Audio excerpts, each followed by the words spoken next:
Yeah, hey folks, that's right. This is your man Adolphus A.D. Moore. As the music announced my arrival, I'm at the top of NRG Stadium. As today, the Houston Texans dropped a winnable ball game with some incredible defensive stats, but not enough stats that really matters for the end of the game. This should have been a win today.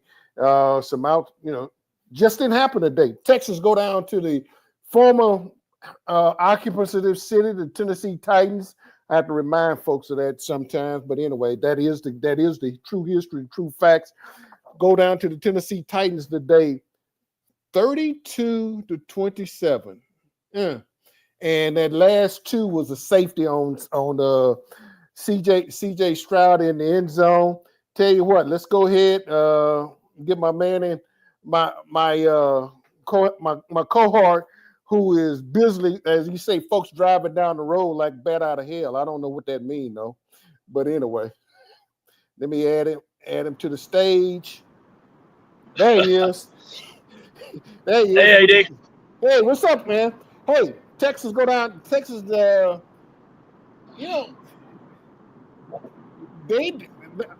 I'm sort of, you know what? I'm normally never really at a loss for words, win or lose.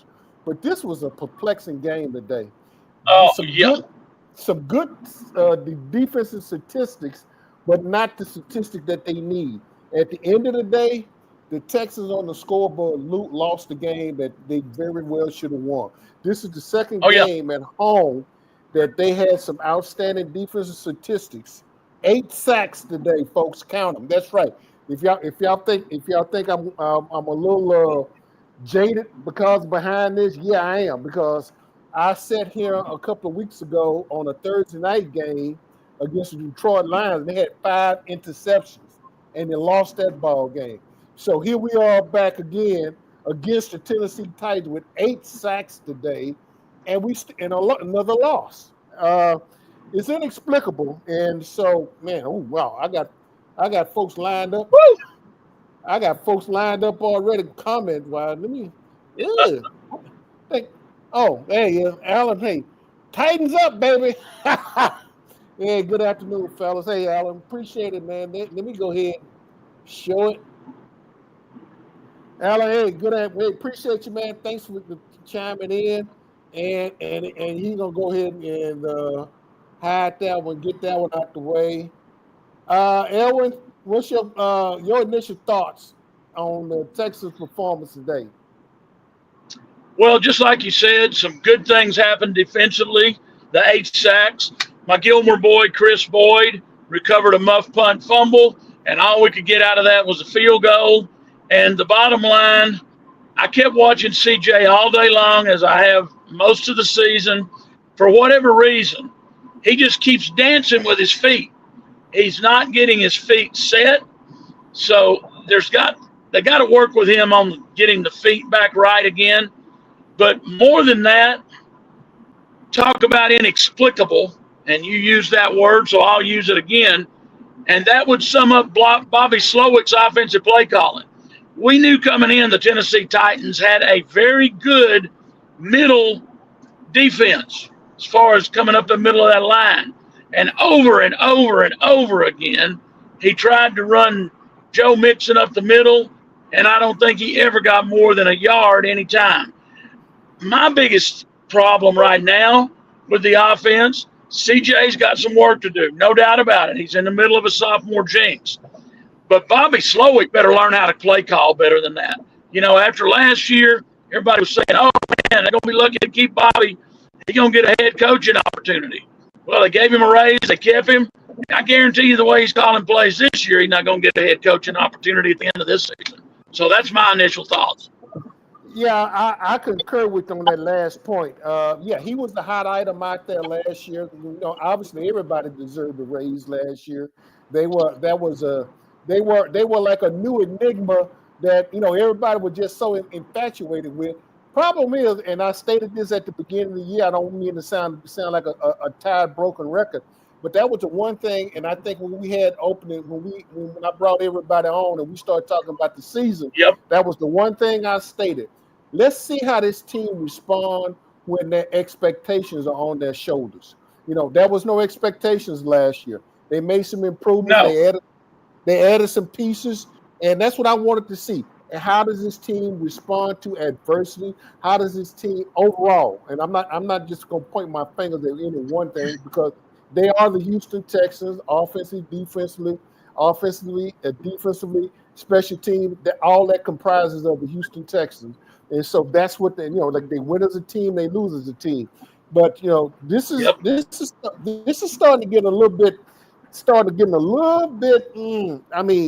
aggravating when you see defensive performances wasted.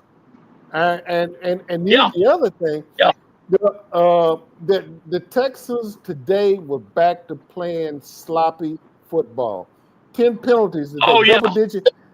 Double digits on the penalties today. And for the life of me, why there's they're not getting locked in, and that was a point that Danielle Hunter mentioned. In fact, I got a bite sound bite from him that I'm going to play. Because of those 8 sacks, Danielle Hunter had 3. I mean, Will Anderson had 2. I mean, between the Texas crush ends, I mean, you would have thought that, okay, wait a minute, those guys between them, got enough sacks that should be enough to really just sort of bring it home. But on the other hand, we got to get it to the Tennessee Titans today. Tony Pollard today, 24 carries, 119 yards. He was averaging 5 yards a pop today, Elwin. And I'm pretty sure Dallas Cowboys probably would like to have him back, considering how deplorable they are. But hell, the Cowboys even won today. Yeah, I know. It's so crazy, AD. I mean, the thing that I keep looking at, we get to 8 sacks, we get 3 turnovers, and yet we can't seal the deal. But you mentioned earlier when we did the preseason thing, talking about how we thought everybody was going to do. If you remember what I said then, and I think part of it is that playing out, although you sure can't say it is against the previously 2-8 Tennessee Titans in this game, but I think part of it is the stress and pressure of playing that first place schedule this year. And I made the comment when we did our preseason show, I said the Texans could actually be better than last season, but if you recall, I said I think they'll win the AFC South, but they could go 9-8 with a better team. And, as bad as I hate to say it, the 21st of December, you got to travel to Arrowhead to take on the Chiefs. And then 4 days later, you got the cotton-picking Ravens coming to NRG, who knocked them out in the playoffs in the second round last year. So, I think part of this is just they have not handled the stress of a first-place schedule well. Well, again, that's the expectations, Elwin. That's the expectations. Yeah, I agree. We all had talked about. How well will this team respond? When the bright lights are on them. Yep. They had 2 primetime games. Let's go back to the first primetime game against the 2 weeks ago here. Sunday night game against the Detroit Lions, 5 interceptions, all for naught. Then they turn around and played a Monday night game against the Cowboys, and then they finally got off that scoring slide because they hadn't scored a touchdown in the second half until the last touchdown in the second half touchdown was against the New England Patriots. Well, and I was and the thing about it was the defense that actually broke the ice in the second half against the Cowboy game, and then the offense came back. Today, you got You got Jimmy Ward with a 65-yard interception for the defense scored on that. They got a turnover. There are a couple of things that and I'm a big proponent. When you get a turnover, to me, you can't. You got to go with the mindset to making a team pay for a turnover. A turnover to me is 7. A turnover, three does not. Three is not the deal on that. To me, the turnover. No, you got to cash it in at the bank. You got to cash it in at the bank. Absolutely. So, taking everything. But tell you what, let's get the coach in real quick, and then we'll add him to the stage. And I mean, I think he just summarized it well. Yep. To win this game, out of all the positives that we did have, there were way too many negatives, right? Too many negative plays. Right? We score, we get penalty, we get touchdowns called back, get penalties on special teams. It's just way too many negative plays defensively, like unexplainable, right? Explosives for touchdowns. It just didn't play good. Bottom line, Yeah. No, they didn't. They didn't play well enough to, you played in spots and in purchase, but they did not play well enough to win today, man. That's the bottom line. They didn't do it, and so taking everything in consideration, taking everything in consideration. They didn't play well enough to win today. So, and it showed. I mean, I for the life of me, when you put up numbers, when you put up defensive stats and defensive numbers like they've done in the last two home games, and you still come up short on the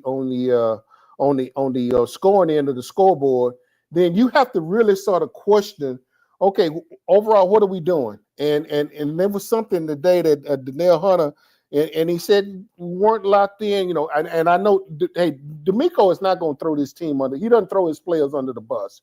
He might know what he does behind those there. That's a different story. But he doesn't throw his players under the bus. And so in this situation, lost Elwin there. But anyway, I'm sure we'll pick him back up.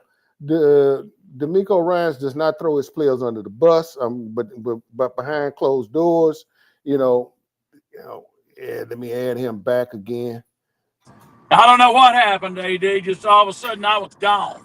Yeah, I know you were like the night before Christmas, man. You were like the night before Christmas. You were here, then you're gone. But as I was mentioning, D'Amico Ryans doesn't throw his players under the bus. No, he would talk to them straight up, what needs to get done. But obviously, if that's going to be some criticism, he takes it on himself and it's showing. Yeah. And let's face it, that's why he get paid the big bucks, and that's why he's the AC. He's the head coach, man. So, but there's got to be some things from an offensive standpoint, and this is what's so interesting, what's so baffling. The Tennessee Titans were determined. Joe Mixon was not going to beat them today. Oh yeah, that no, you're not. I mean, like I told them, this is not AT&T Stadium. You're not in Arlington. This is we come down to play. We come down here to come back to our former home, and we're gonna act like that. This is Nashville as opposed to. We're going to treat this as Nashville as opposed to this being Houston. And they came in, kicked the furniture over and everything. And, they walk out of here with a victory. And to add insult to victories, they got a safety. They got a safety on that. To me, that's sort of, how it's almost like when you're trying to break when you're trying to house train a pet or a puppy or something. And that's basically, they just sort of rubbed the Texans' nose in that one. I mean, that safety to me was rubbing it in your nose. That's the way I look at it, Elwin. Yeah, that's true. And I know you left out after D'Amico's press conference. Said you were going to go into the locker room, and I told you, I said, well, maybe CJ will come out quick today. You hadn't been gone to the locker room 3 minutes before they said CJ is headed in right now. He was in. Quickly. Here's the thing about it. We crossed paths. I'm walking in. They say CJ's coming to the locker room, and I'm going like, I'm going to the podium, and I'm going like, that's okay. I knew you were in there. So your comments. What was your comments on CJ and his presser? Well, just like you said about D'Amico, that's one thing about CJ. I'll give the man credit. He said when he was asked what went wrong, he said, it's all on me. I'm not performing well enough. I am not playing up to the level that I have to play. And he didn't throw any of the players under the bus. He said, I'm struggling at times. I am not comfortable at times in the pocket. And he said, when the protection breaks down, I try to run, and sometimes it works, sometimes it doesn't. But I mean, he took every bit of the blame himself. And I know you and I differ here because we discussed it at the end of the game. I'm not going to say the offensive line played terribly, but they didn't do enough in the middle of the line to take care of Tennessee's defense. We've already talked about Joe Mixon not doing anything. I honestly believe a lot of CJ's discomfort and the fact that, if we talked about, he never stops moving his feet. He doesn't get set. He's throwing off balance, throwing off the wrong foot. I think that's because he's been sacked so many times that he doesn't have confidence in that offensive line to protect him to stand back there and set his feet and throw the ball. Now, I agree, they didn't play nearly as bad today as they did the last 2 or 3 games and about half of the games this season, but I still did not feel like the offensive line played up to its potential. I know we've had injuries. I know we've been running other people in, but as we all know, the big thing from high school on up, when somebody gets hurt, next man up. The next man up has got to do the job, and that's where I think we've been hurting. Yeah. Without a doubt, the continuity on the offensive line. In fact, this has sort of been my mantra about this offensive line since last year, and the thing about it, the continuity. Just a sidebar conversation I had in the locker room today. Basically folks, they acknowledged that it was going to be tough for them to try to run today, but the question, it was almost like, but they kept wanting to do it, and I'm calling like, yeah. Okay, and so it was those exact plays that they were successful with a week ago, and again to my response to that was almost like, and what I mentioned earlier, Tennessee had 2 condominiums in there playing defensive tackle. Yeah, and them the cutback lanes that Joe Mixon had seen, last week and earlier. And the thing about it, they weren't there today. No, they were not. They were not. They were non-existent. In fact, it was not a for sale sign up out there. It was in fact they had erected some detour lanes. Basically, they shut it down. They were shut down today. And so the Texans, I thought pass protection wise, the Texans, for the most part, okay. Not CJ wasn't necessarily under a lot of pressure today. But what I will say, Elwin, and I will concur with you, I think the fact that he's probably gun shy right now. He's probably the clock in his head is probably has stepped up 2 or 3 counts earlier. And so to me, what's happening now, he's probably rushing. That interception he threw today, he threw it off his back foot. He's not planting his feet. He's not sitting there. And and I'm looking at some of his route trees, and then it's also some of the play calling, depending on down and distance. What are you calling? Because US 59 accident. Delays likely. Oh, really? Delays likely. Yeah, accident. I told you before we got on that there was been accident after accident. This is the 4th blooming accident. I don't know what it is for these Houston people today, but they're driving worse than normal today. Well, everybody's heading out of town, man. Come on, think this is a holiday week coming. They trying to get out ahead of time, man. They probably They probably trying to get out ahead of time. But back to CJ, the bottom line is that I think that they need to get him calmed down. Need to sort of get back to giving him some. I think we need to come back with some route trees and get him comfortable. Now, here's the deal: between Tank and Nico, we know Nico. That's been sort of like his security blanket. The tight ends today, Yeah. I think they had 5. I think the tight ends today had 5 targets. This is one thing that the Texans remember they have tight ends, and they remember today, and then they'll go a couple of weeks without remembering the tight end. And I think I think that needs to be some more consistency with the tight end. I think Agree. Joe Mechie and Xavier Hutchins, as they start to work in more, and I think you and I, we might have mentioned that during the preseason, if not with you, somebody else. They worked with the second string quarterback, and a lot of those guys hadn't had a chance really to get with CJ. And of course, right now you got to learn this on the fly, and That's so true. you can't, hey, things got to get learned on the fly, and so we can keep saying that that's only gonna hold for another week or so, and really it can't hold anymore, because if you're out there playing, you need to get open. You need to get open. You need to be able to, you got to be able to get open and to command the attention of the secondary. I'll say this today: the back end of the Texans defense today, they let loose on some explosive plays today. Yeah, they dropped the ball big time. Yeah. So Just they didn't. It was almost like. You froze up. Yeah, I tell you what. Why Elwin gets unfrozen. There we go. Yeah, there you go. I said that long 70-yard touchdown, it was like the defense wasn't even out on the cotton picking field. How do you do that on the first play of a possession? As where it was thrown, it was a miscommunication out there.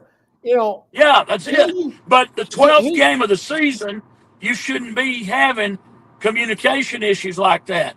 We only got 5 games left in this regular season. I mean, if we are going to make a playoff run, there's still no doubt in my mind the AFC South is so bad besides the Texans.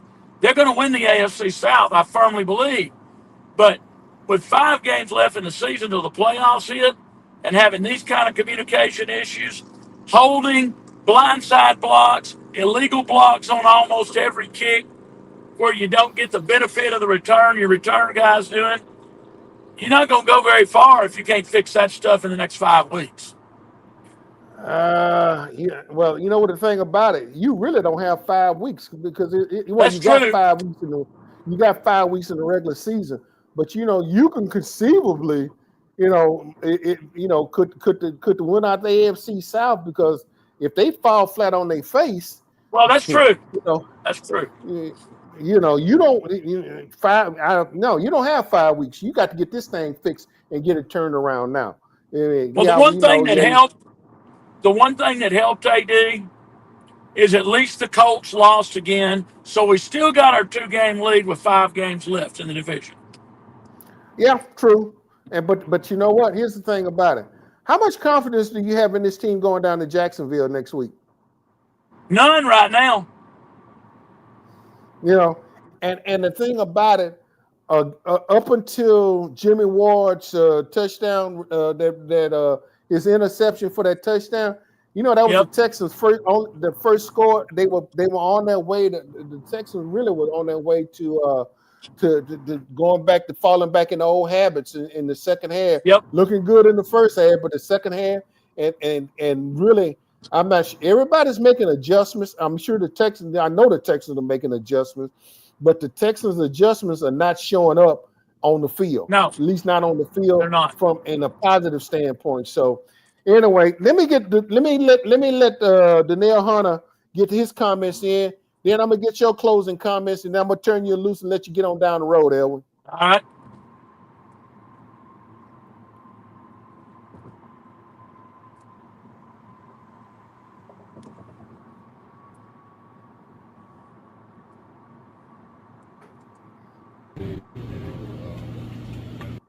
Just make mistakes. That's all it is. Football's a game. If he makes the mistakes, wins the game. And I felt like we made more mistakes today. Yeah, quickly, it was a short snippet because Danielle is not overly, even when they winning, he doesn't talk a whole lot after the game. But it basically just said, that small mistakes small mistakes are showing up as huge boulders right now for this team, and it shouldn't be, but they are. And like I said, we starting to sound like a broken record ad nauseum. The Texans are still 7-5, folks, but we're not comfortable watching this team. We're not comfortable saying where this team will be, should be, and could be. No, there's no degree of just feeling good about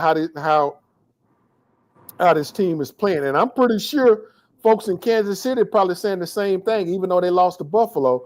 But the thing about it, and they've been win is a win. We know winning ugly, all that. And because at the end of the day, a year from now, when we talking about this year, Lord willing, all we gonna say they won or lost and some highlights, and that's it. So the bottom line. Yes. But as we chronicle this, the Texans season, and as you look at it, and if just having to be real about talking about the way this team is playing, they are not playing well now. Period. No. And there's no way, and there's no way to sugarcoat this. I'm not going to try to sugarcoat it. They are not playing well, and there are problems. When you think you got one problem fixed, there's another hole in the dike, and so when there's another problem fixed, it's just things just keep popping loose, and so I'm not saying they need another players only meeting, because I think, be candid with you, there's so many player only meetings you're gonna have. And you should have. If they can't understand the importance of this and being able to make corrections to do, then you know what? The heck with having a players only meeting. You just got to come out and play. And they aren't playing. They aren't playing. Not 4 quarters. No. I mean, you jump out. You jump out with another opening touchdown, which is good. I mean, but I'm not sure if they get too comfortable with where they are. It's almost they come out like a house on fire.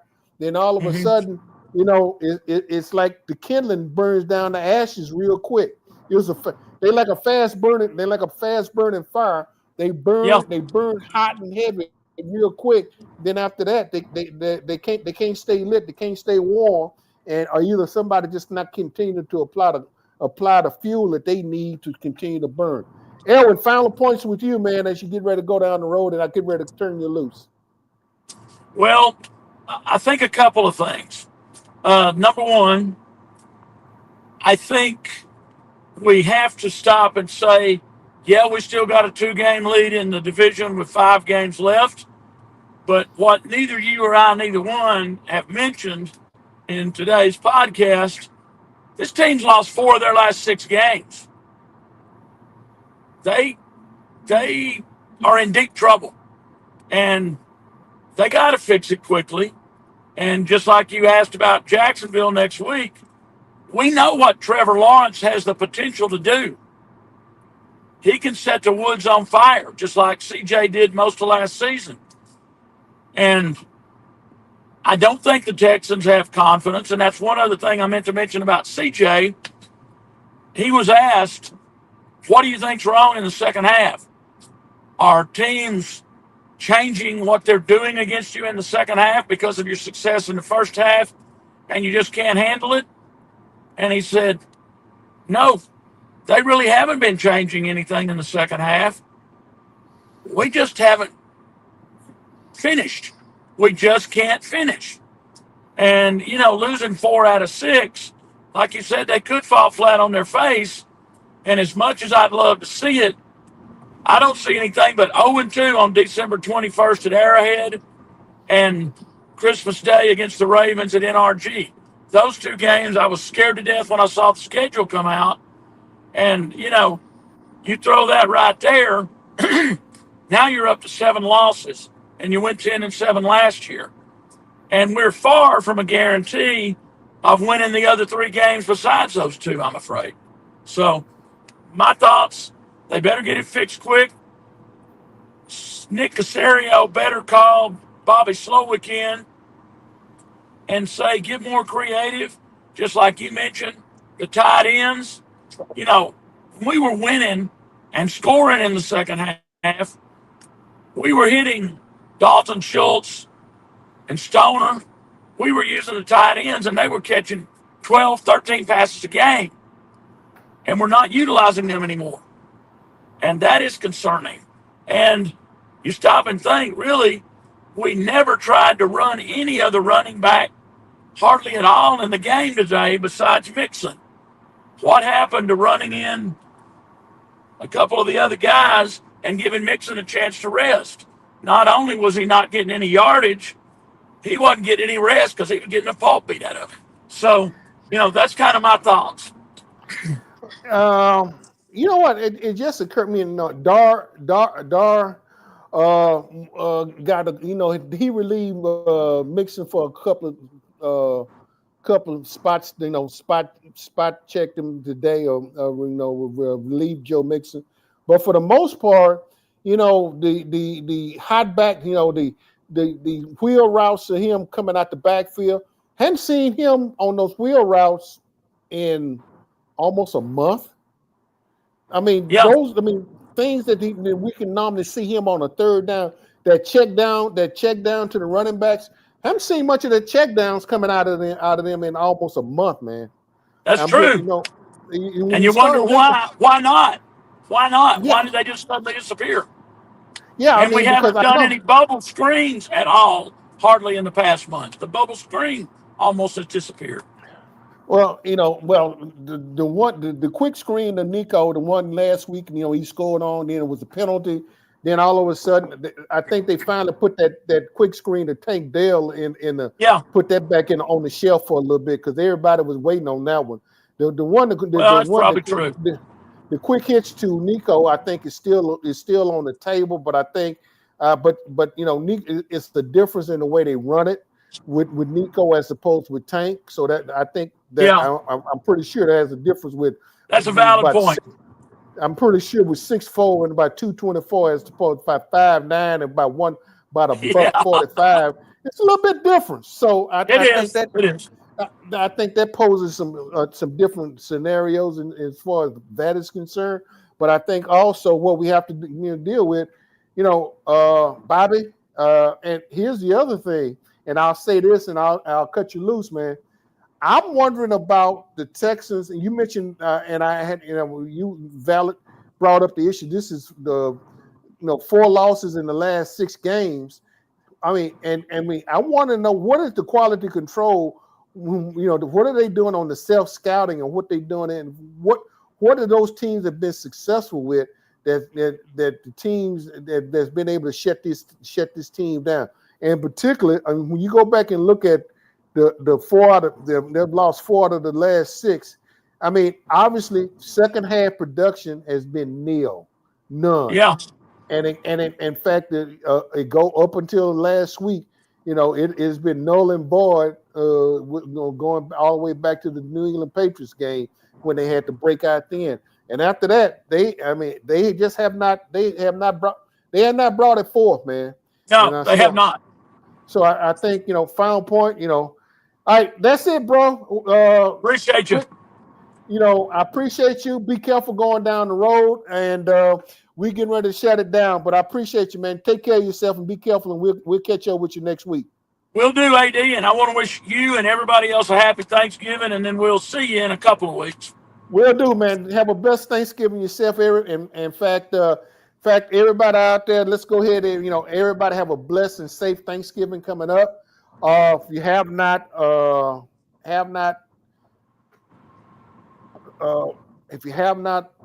subscribed to the AdMax Corner channel, please do so. If you have not subscribed to the Houston Roundball Review YouTube channel, subscribe to both of them, depending on whichever one you're watching on. Appreciate it. Thank you for calling. Appreciate Alan Tron for jumping on today. Hey, man, thanks for dropping in. As we get ready to shut it down top of here in NRG Stadium, I'm going to take it to the house. But as Elwin stated, and let me co-sign on that, everybody have a blessed and safe Thanksgiving, as you get with family, be thankful for what you have. You know, a lot of folks don't have a lot of things, but those that you do, be grateful for what you have. Be grateful for what's in your hand as opposed to looking at somebody else's hand. And just, take care of yourself. Enjoy the surroundings. Be safe on the roads, traveling and everything. And as we get ready to bring this show to the end, this is your man Adolphus A.D. Moore signing off from NRG Stadium. As today, your Houston Texans go down to defeat to the Tennessee Titans 32-27. Defensively, that's another game of great stats. But at the end of the day, the Texans, as we know, the Houston Texans, you came out on the short end. You lost the game today. Good stats and all. So, win as a team, you lose as a team. And folks, hey, I'm out. A blessed Thanksgiving, and we'll be talking to you next week. All right. And ciao. And I am done.